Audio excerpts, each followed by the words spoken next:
Hello everyone, welcome back to the smart exam.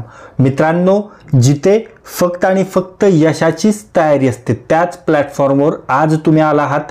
या व्हिडिओमध्ये आज आपण तुमच्या येणाऱ्या नोंदणी व मुद्रांक विभाग भरती 2025 वर फोकस करून नोंदणी व मुद्रांक विभागाचे जे शिपाई पद आहे त्या पदासंबंधीचे आवश्यक असणारे मराठी व्याकरणाचे अति महत्त्वाची PYQ प्रश्न अभ्यासणार आहे आणि तेही फुल डिटेलमध्ये. मित्रांनो, प्रत्येक प्रश्नाचे मराठीमध्ये सविस्तर विश्लेषण केलेले आहे.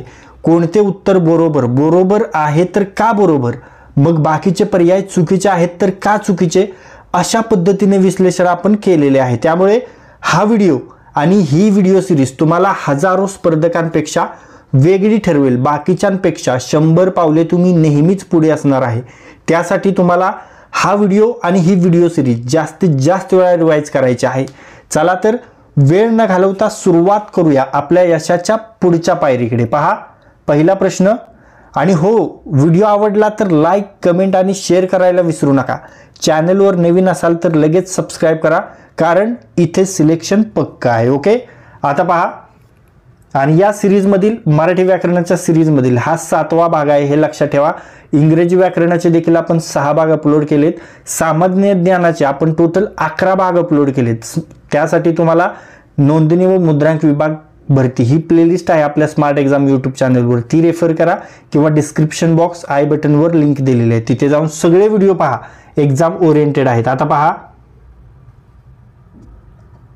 मधु लाडू खात जाईल या वाक्यातील काळ ओळखायचं आहे. या वाक्यातील काळ. ओके, आता मित्रांनो एक गोष्ट लक्षात घ्या, आपण प्रत्येक टॉपिकवर जो मराठी व्याकरण आहे तुमचा विषय, त्या मराठी व्याकरणाच्या प्रत्येक टॉपिकवर एक प्रश्न आपण या व्हिडिओमध्ये सविस्तर पाहणार आहे. ओके, चला.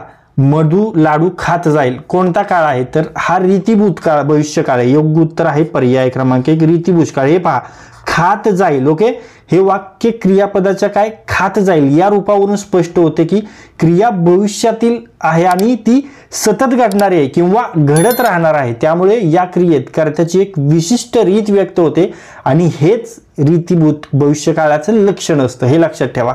काय लक्षात सांगायचं, खात जाईल. खात वर्तमान कृदंत आणि जाईल भविष्यातील क्रिया आहे. यामध्ये खात जाईल ही सतत किंवा पद्धतशीर क्रिया भविष्यात घडेल असं सूचित करते, म्हणून रीतिभूत भविष्यकाळ आहे. हे लक्षात ठेवा. आता भविष्यकाळ आहे का, हा केवळ क्रिया भविष्यकाळात होईल हे दर्शवत आहे का, तर खात जाईल हे काय, यामधून क्रियेची रीत व्यक्त होते, म्हणून फक्त भविष्यकाळ नाही तर रीती भविष्यकाळ, हे लक्षात ठेवा. त्यानंतर वर्तमान काळ. आता वर्तमान काळात काय रूप येतं मित्रांनो, तर खात आहे किंवा खात असतो असं असतं तर वर्तमान काळ आपण म्हटलं असतं. हे लक्षात ठेवा. त्यानंतर रीती वर्तमान काळ. रीती वर्तमान काळात काय असतं, वर्तमान काळात जर सतत घडणारी क्रिया असेल तर ती खात असे, काय खात असे अशा रूपात येईल. हे लक्षात ठेवा. त्यामुळे रीती वर्तमान काळ नाही. आणि पूर्ण भूतकाळ. पूर्ण भूतकाळ म्हणजे पूर्वीची, आधीची, कधीतरची पूर्वीची क्रिया पूर्ण झाली आहे. उदाहरणार्थ काय सांगू तुम्हाला, खाल्ले आहे. ओके, खाल्ले आहे किंवा खाल्ले होते. हे लक्षात ठेवा, खाल्ले होते. पण खात जाईल, खात जाईल हे भविष्याशी संबंधित आहे, म्हणून भूतकाळ नाही. राईट. त्यानंतर पुढे पाहूया. आता पहा मित्रांनो, तुम्हाला पुन्हा एकदा एक महत्त्वाची सूचना सांगायची. एक गोष्ट मित्रांनो तुमच्यासाठी सूचना आहे, ही जी भरती आहे ती आहे शिपाई पदासाठी, बरोबर. आणि काठिण्यता पातळी लेवल काय आहे तर ती आहे SSC 10 level. Okay, SSC level आहे 10वी लेवल, बरोबर, 10वी लेवल. मग यासाठी तुम्ही GKची मोठमोठी पुस्तके वाचून वेळ घालवणे अपेक्षित नाही. तो वेळ तुम्ही गणिताची प्रॅक्टिस, इंग्लिश ग्रामर, मराठी व्याकरण यामध्ये घालवणं अपेक्षित आहे. आणि त्याचसाठी तुमचा कमी वेळात जास्त स्टडी होण्यासाठी आपण GKची 1000 प्रश्नांची one liner PDF, 1000 one liner प्रश्नांचा महाप्रश्नसंच बनवलेला आहे. 1000 वन लायनर प्रश्न आपण घेतलेत. ओके, आणि तो आपण महाप्रश्नसंच बनवलेला आहे. ओके, आणि त्यासाठी आपण टोटल 177 पेजेस घेतले, हे लक्षात ठेवा. आणि त्यामध्ये टोटल तुमचा आपण जो सामान्य ज्ञान टॉपिक आहे तो सर्व कव्हर करण्याचा प्रयत्न केला आहे. त्यामुळे ती PDF, तो महाप्रश्नसंच तुम्ही नक्की घ्या. त्यामुळे तुमच्या परीक्षेमध्ये अभ्यासाचा अभ्यास करण्यासाठी एक वेगळी दिशा मिळणार आहे. ओके, त्यासाठी तुम्हाला 98 23 93 18 27 या नंबरवर व्हॉट्सअप मेसेज करायचा आणि यासाठी फक्त 49 इतकी माफक फी आहे. ओके, आणि यासोबतच जर तुम्हाला इंग्लिश वोकॅबलरीची जर नोट्स हवी असेल, ओके, तर ती देखील तुम्हाला आपण प्रोव्हाइड करतोय. आणि जर तुम्ही हा GKचा 49 रुपयाचा संच घेतला तर ही PDF नोट्स तुम्हाला फक्त 21 रुपयाला मिळणार आहे.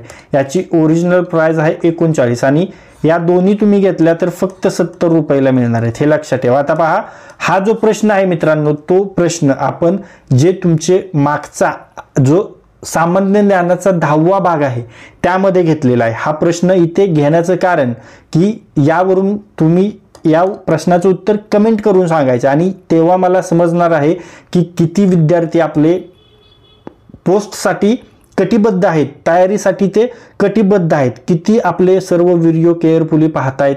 पूर्ण डिस्क्रिप्टिव्ह इन्फॉर्मेटिव्ह व्हिडिओ असतात, त्यामुळे एक्झामसाठी महत्त्वाचे आहेत, हे लक्षात ठेवा. त्यामुळे कोणतेही अर्थविधेयक डॅश सहीशिवाय संसदेत प्रस्तुत करता येत नाही. ओके, यासाठी तुम्हाला 5 पर्याय आहेत आणि या 5 पर्यायापैकी योग्य पर्याय तुम्हाला कमेंट बॉक्समध्ये सांगायचं आहे. हा देखील एक्झाम ओरिएंटेड प्रश्न आहे, तुमच्या परीक्षेमध्ये येण्याचे चान्सेस आहेत, हे लक्षात ठेवा.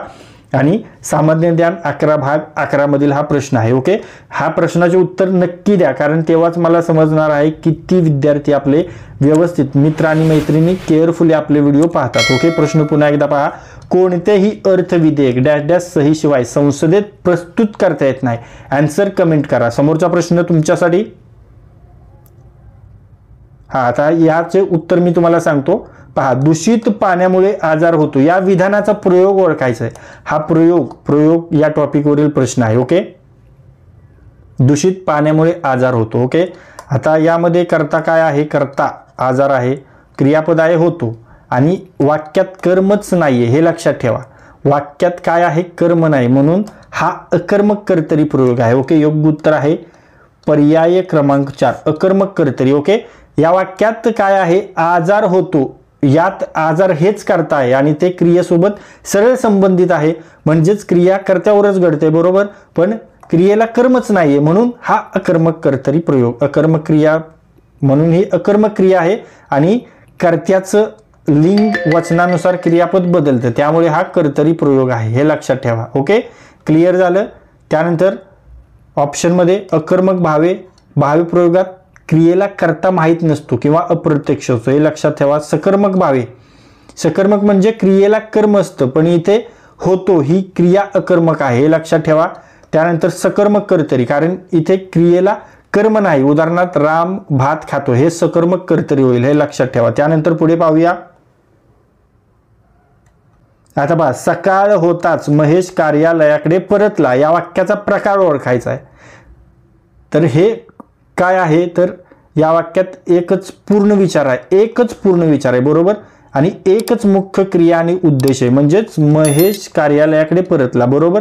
आणि येथे काय स्वतंत्र 2 किंवा अधिक वाक्य एकत्र आहेत का? तर नाही, फक्त काय आहे इथं एकच पूर्ण विचार दिलेला आहे, एकच मुख्य क्रिया आणि उद्देश आहे, म्हणून हे फक्त केवळ वाक्य, हे लक्षात ठेवा. योग्य उत्तर आहे पर्याय क्रमांक 2 केवळ वाक्य. महेश परतला, थोडक्यात काय? महेश परतला, केवळ वाक्य. ओके, एकच पूर्ण विचार आणि एकच विधेय आहे.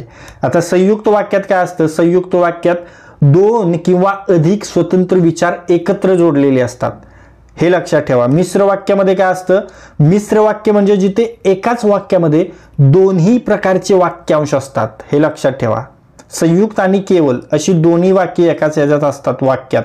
ओके, त्यानंतर पुढे पाहूया. पहा, वाचन हा सर्वात उत्तम मित्र आहे या वाक्याचा नकारार्थी पर्याय आपल्याला निवडायचा आहे. वाचन हा सर्वात उत्तम मित्र आहे. नकारार्थी कसं होईल? तर वाचनासारखा दुसरा उत्तम मित्र नाही, अशा पद्धतीने. मग योग्य उत्तर आहे पर्याय क्रमांक 3 वाचनासारखा दुसरा उत्तम मित्र नाही. मूळ वाक्य काय आहे? तर वाचन हा सर्वात उत्तम मित्र आहे. हे काय आहे? होकारार्थी वाक्य आहे, पण याचा नकारार्थी रूप कसं आहे तर यामध्ये वाचनासारखा दुसरा उत्तम मित्र नाही अशा पद्धतीने. यामुळे मूळ विधानाचा अर्थ बदलत नाही, पण ते नकारात्मक रूपात व्यक्त होते. बरोबर. त्यानंतर समोरचा प्रश्न,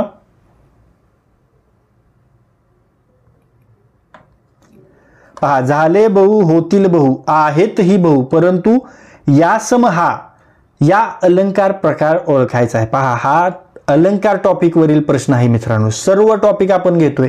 अशाच पद्धतीचे पुढे महत्त्वाचे प्रश्न आहेत जे तुमच्या परीक्षेमध्ये डायरेक्ट येऊ शकतात. त्यामुळे व्हिडिओ शेवटपर्यंत केअरफुली पहा. आणि आत्ताच सांगतो, व्हिडिओ आवडला असेल तर लगेच लाईक करून घ्या. लाईक करायला तुम्हाला काहीच पैसे पडत नाहीत, फक्त लाईक करायचे. त्यामुळे आम्हाला मोटिवेशन मिळतं, हे लक्षात घ्या मित्रांनो.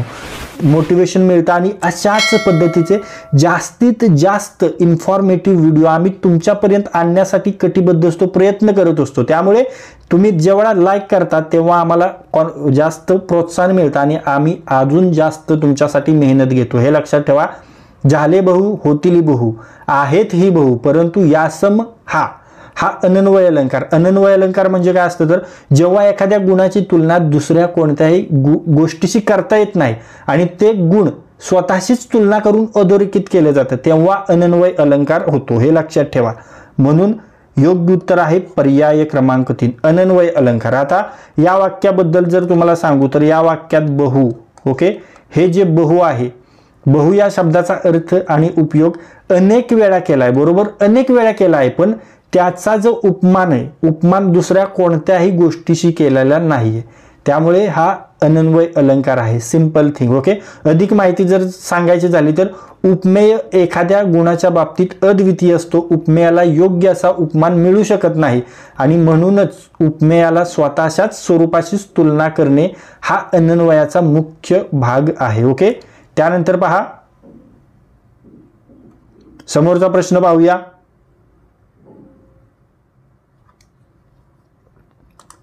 काळ्या दगडावरची रेघ म्हणजे काळ्या दगडावरची रेघ म्हणजे खोटे न ठरणारे शब्द. बरोबर, खोटे न ठरणारा शब्द. राईट.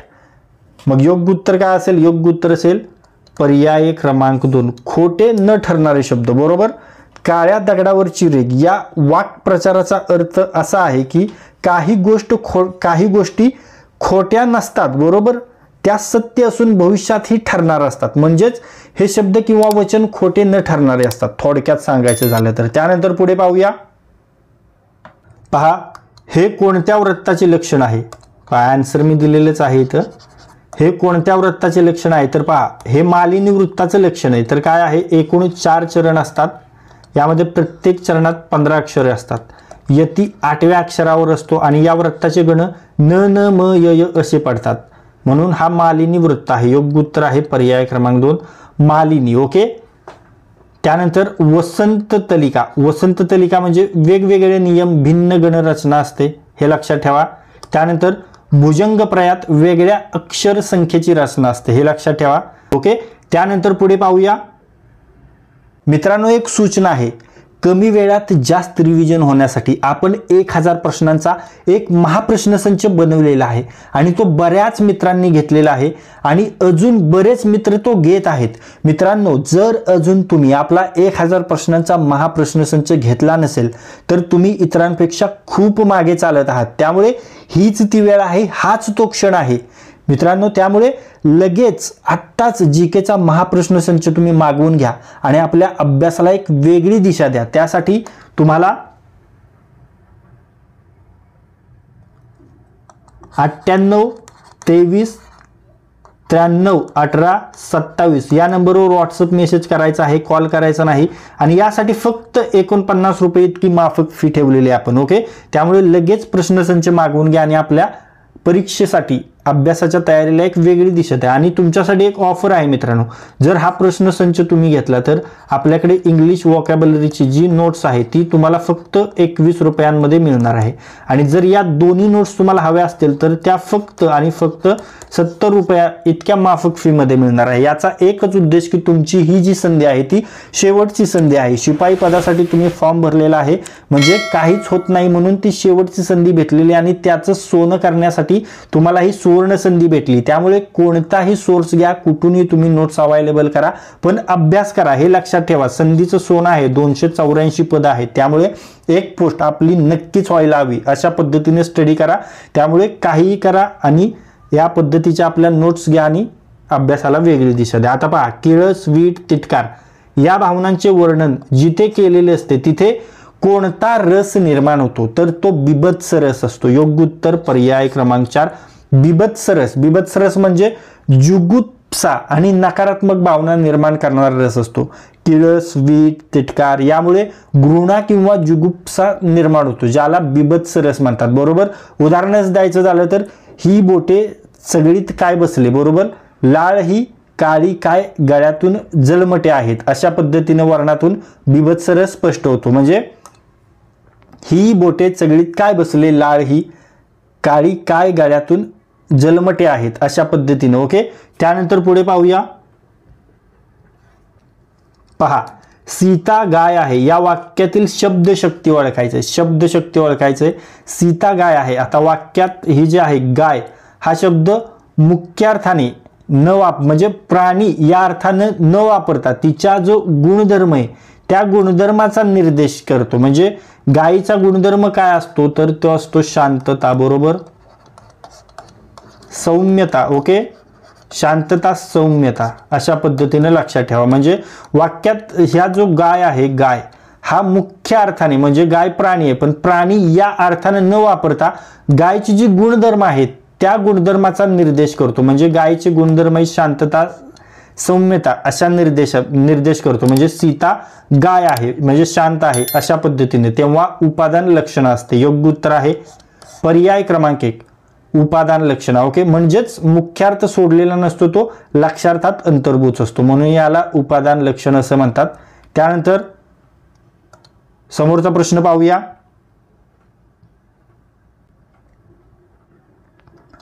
खालीलपैकी देशी शब्द ओळखायचा आहे. देशी शब्द तर तो आहे पोवाडा. योग्य उत्तर पर्याय क्रमांक 3 पोवाडा. ओके. देशी शब्द हे भारतीय भाषांमधून उगम पावलेले शब्द असतात. उदाहरणार्थ मराठी, संस्कृत, प्राकृत अशा भाषांतून मराठी भाषांमध्ये उगम पावलेले असतात. ओके. आणि पोवाडा एक पारंपरिक मराठी वीररसपूर्ण लोककाव्य प्रकार आहे जो देशी मुळाचा आहे. ओके. त्यानंतर ऑप्शनमध्ये पहा, विजार हा विदेशी शब्द आहे. ओके. इंग्रजी पायजमावरून याला घेतलेलं आहे विजारला. त्यानंतर सिनेमा हा देखील इंग्रजी शब्द आहे, विदेशी शब्द आहे.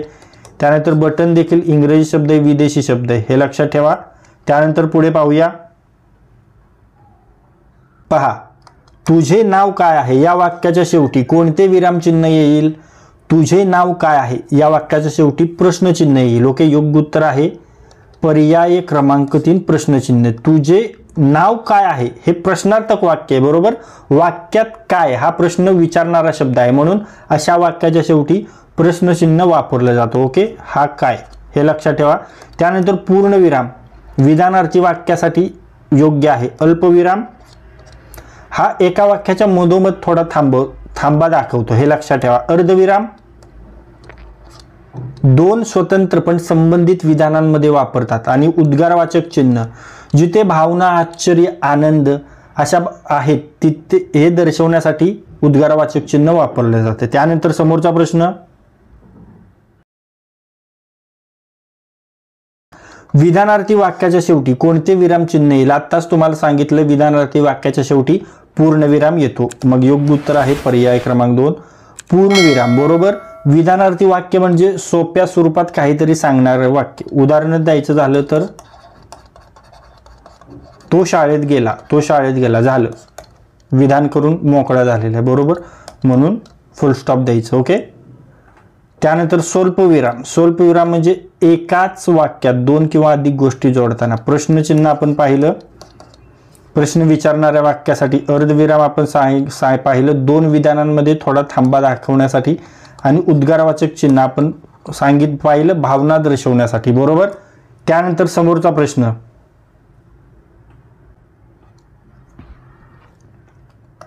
खग या शब्दाचा समानार्थी शब्द कोणता आहे? खग या शब्दाचा समानार्थी शब्द आहे पक्षी. योग्य उत्तर आहे पर्याय क्रमांक 4 पक्षी. खग म्हणजे उडणारा जीव किंवा पक्षी. याचा समानार्थी शब्द काय? विहंग आहे. विहग. द्विज हा देखील आहे द्विज. ओके. अंडज हे जे आहेत ते खग पक्षाचे समानार्थी शब्द आहेत, हे लक्षात ठेवा. त्यानंतर ऑप्शनमध्ये प्राणी हा सर्वसाधारण शब्द आहे, हे लक्षात ठेवा. सुंदर बाग हा अर्थाशी संबंधित नाहीये. आभाळ, आभाळ म्हणजेच आकाश, गगन, नभ, अंबर.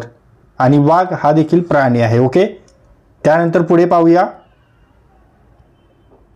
पहा, प या शब्दाचा समानार्थी शब्द कोणता आहे? प या शब्दाचा समानार्थी शब्द सांगायचा आहे. पाणी आहे, दूध, गोरस. म्हणून योग्य उत्तर पर्याय क्रमांक 4 वरील सर्व, हे लक्षात घ्या. ओके. प या संस्कृत मूळ शब्दाचा अर्थ आहे पाणी, दूध, गोरस, शुद्ध दूध किंवा दुधासारखे पोषण द्रव्य, हे लक्षात ठेवा. त्यामुळे हे 3ही पर्याय बरोबर आहेत. ओके. त्यानंतर पुढे पाहूया. पहा, दीन या शब्दाचा विरुद्धार्थी शब्द कोणता आहे? दीन, दीन म्हणजे काय तर गरीब. मग गरीबच्या विरुद्धार्थी शब्द कोणता आहे? श्रीमंत, बरोबर. योग्य उत्तर पर्याय क्रमांक 3 श्रीमंत. दीन म्हणजे गरीब, हालाकीचा, दयनीय स्थितीतील, आणि त्याचा विरुद्धार्थी शब्द म्हणजे श्रीमंत, समृद्ध, संपन्न, बरोबर. रात्र दिवसाचा विरुद्धार्थी आहे गरीब. गरीब हा दीनचा समानार्थी आहे, बरोबर. त्यानंतर माणूस अर्थाशी संबंधितच नाही. दिवस, दिवसला काय असा दिन आहे. ओके. पहिली वेलांटी असते दिन, दिवस या अर्थाला, हे लक्षात ठेवा. हा जो दिन आहे याचा ई जो आहे तो दीर्घ ई आहे, हे लक्षात ठेवा. त्यामुळे हा देखील चुकीचा आहे. त्यानंतर पुढे पाहूया. अधोमुख या शब्दाचा विरुद्धार्थी शब्द ओळखा. अधोमुख, उन्मुख. योग्य उत्तर पर्याय क्रमांक 3 उन्मुख. अधोमुख म्हणजे खाली बघणारा, डोकावणारा, झुकलेला. त्याचा विरुद्धार्थी शब्द म्हणजे उन्मुख, म्हणजे वर बघणारा, वरच्या दिशेने झुकलेला. ओके. सन्मुख म्हणजे समोर बघणारा. विन्मुख दूर वळलेला, तोंड फिरवलेला, हे लक्षात ठेवा. आणि पार्श्वमुख म्हणजे बाजूला बघणारा. ओके. आणि दुर्मुख म्हणजे खवखवीत चेहरा, उदास चेहरा. त्यानंतर समोरचा प्रश्न, इप्सित साधने या वाक्प्रचाराचा अर्थ काय? इप्सित साधने म्हणजे इच्छिलेले साधने. योग्य उत्तर आहे पर्याय क्रमांक 2 इच्छिलेले साधने. इप्सित साधने म्हणजे जे काही इच्छित असतं ते साध्य करणं. ओके मित्रांनो, व्हिडिओ आवडत असेल तर लगेच लाईक करून घ्या, परत विसरून जाता. त्यामुळे आत्ताच सांगतोय, तुम्हाला जर मित्रांनो व्हिडिओ आवडत असेल तर लगेच लाईक करून घ्या, परत तुम्ही विसरून जाता. पहा, पुढे पाहूया. आणि या व्हिडिओची जी PDF आहे ती तुम्हाला आपल्या स्मार्ट एक्झाम मराठी या टेलिग्राम चॅनलवर मिळेल. त्याची लिंक डिस्क्रिप्शन बॉक्समध्ये आहे, हे लक्षात ठेवा. या व्हिडिओची PDF तुम्हाला आपल्या स्मार्ट एक्झाम मराठी या टेलिग्राम चॅनलवर मिळेल. त्याची लिंक डिस्क्रिप्शन बॉक्समध्ये आहे. ओके. कोणत्याही प्रसंगी ज्याची बुद्धी स्थिर आहे अशी व्यक्ती कोण असते? तर ती स्थितप्रज्ञ. ओके. योग्य उत्तर पर्याय क्रमांक 2 स्थितप्रज्ञ. ही अशी व्यक्ती असते जिने आपली बुद्धी आणि मन स्थिर ठेवलेलं असतं. त्यानंतर ऑप्शनमध्ये अजातशत्रू म्हणजे ज्याचा कोणताही शत्रू नसतो. ओके. त्यानंतर अष्टावधानी म्हणजे जो एकाच वेळी अनेक गोष्टींवर लक्ष ठेवतो. त्यानंतर समोरचा प्रश्न,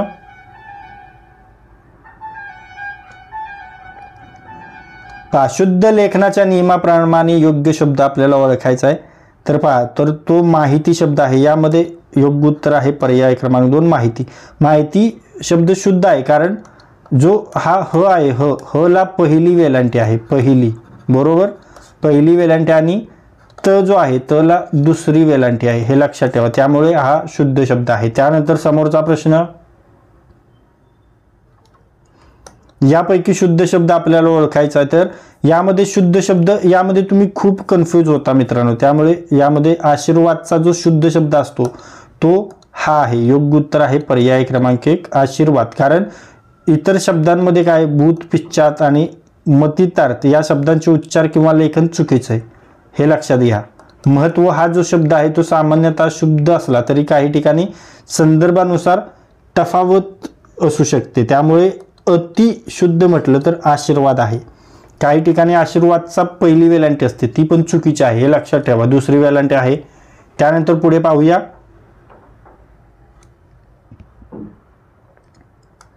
गुरांचा समूह म्हणजे कळप. योग्य उत्तर पर्याय क्रमांक 2 कळप म्हणजे गुरांचा समूह.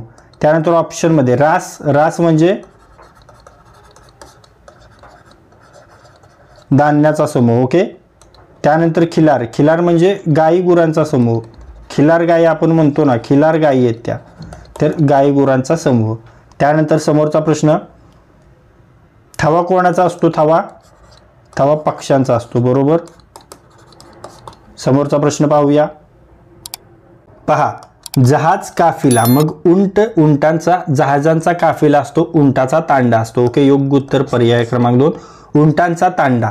जहाजांचा समूह म्हणजे काफिला, उंटांचा समूह म्हणजे तांडा. त्यानंतर समोरचा प्रश्न, रायगडाला जेव्हा जाग येते, हे नाटक खालीलपैकी कोणाचे आहे? रायगडाला जेव्हा जाग येते हे नाटक आहे वसंत कानेटकर यांचे. योग्य उत्तर आहे पर्याय क्रमांक 4 वसंत कानेटकर. वसंत कानेटकर यांनी रायगडाला जेव्हा जाग येते हे नाटक लिहिलेले आहे. त्यांचे इतर नाटकं कोणकोणती? तर ओशाळला मृत्यू, तुझा तू, वाढवी राजा, आकाश मिठी, जिथे गवतास भाले फुटतात, ही त्यांची इतर नाटके आहेत, हे लक्षात ठेवा. तर मित्रांनो, आतापर्यंत जे काही प्रश्न आपण पाहिलेले आहेत त्या प्रश्नापैकी काही प्रश्न मी तुम्हाला विचारणार आहे, त्याचे उत्तर तुम्हाला कमेंट बॉक्समध्ये सांगायचे. तुमच्यासाठीचा प्रश्न पहा. खालीलपैकी देशी शब्द ओळखायचे. डिटेल पाहिलेला प्रश्न आहे. सर्व पर्याय मी तुम्हाला डिटेलमध्ये सांगितले, त्यामुळे राईट आन्सर कमेंट करायचे. प्रश्न पुन्हा एकदा पहा. खालीलपैकी देशी शब्द ओळखा, राईट आन्सर कमेंट करून सांगा. तुमच्यासाठीचा समोरचा प्रश्न पहा. खग या शब्दाचा समानार्थी शब्द कोणता आहे? ओके.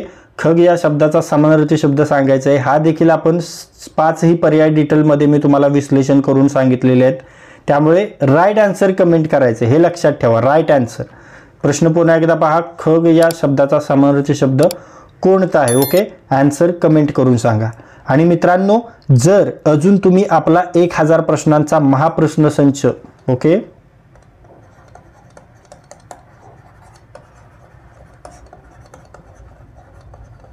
महाप्रश्न संच घेतला नसेल तर तुम्ही इतरांपेक्षा खूप मागे चालत आहात. त्यामुळे हीच ती वेळ आहे, हाच तो क्षण आहे मित्रांनो. त्यामुळे जीकेचा महाप्रश्न संच आत्ताच मागवून घ्या आणि आपल्या अभ्यासाला एक वेगळी दिशा द्या. त्यासाठी तुम्हाला 98 23 93 18 27 या नंबरवर व्हॉट्सअप मेसेज करायचा आणि अगदी माफक फी आहे. फक्त 49 रुपयामध्ये आपण तो प्रश्नसंच तुम्हाला देतोय आणि यासोबतच इंग्लिश व्होकॅब्युलरीची जी नोट्स आहे आपली ती देखील तुम्हाला आपण फक्त 21 रुपयामध्ये देतोय. हा प्रश्नसंच घेतल्यावर, आणि हे दोन्ही तुम्हाला आपण फक्त 70 रुपयांमध्ये देतोय. ते फक्त आणि फक्त ऑफरमध्ये आहे, त्यानंतर प्राइस वाढणार आहे, हे लक्षात ठेवा. तर मित्रांनो, या व्हिडिओमध्ये आज आपण तुमच्या येणाऱ्या नोंदणी व मुद्रांक विभाग भरती 2025 वर फोकस करून नोंदणी व मुद्रांक विभागाचे जे शिपाई पद आहे त्या शिपाई पदासंबंधीचे अति महत्त्वाचे, अति आवश्यक असणारे मराठी व्याकरणाचे PYQ प्रश्न आपण डिटेलमध्ये अभ्यासलेले आहेत. हे सर्व IBPS PYQ आहेत, हे सर्व IBPS प्रिव्हियस इयर क्वेश्चन्स आहेत आणि हे सर्व प्रश्न आपण IBPS पॅटर्ननुसार अभ्यासलेले आहेत. त्यामुळे तुमच्या परीक्षेमध्ये या व्हिडिओमधील 4 ते 5 प्रश्न तुम्हाला नक्कीच दिसणार आहेत. त्यामुळे हा व्हिडिओ जास्तीत जास्त रिवाइज करा आणि जर हा व्हिडिओ तुम्हाला युजफुल वाटला असेल तर या व्हिडिओला लाईक करा. हा व्हिडिओ आपल्या कमीत कमी 10 मित्रांसोबत शेअर करा. आणि जर हा व्हिडिओ तुम्ही पहिल्यांदाच या आपल्या स्मार्ट एक्झाम चॅनलवर पाहत असाल तर या आपल्या स्मार्ट एक्झाम चॅनलला सबस्क्राईब करा आणि बेल आयकॉनला हिट करा. तर लाईक करा, शेअर करा आणि सबस्क्राईब करा. थँक्यू.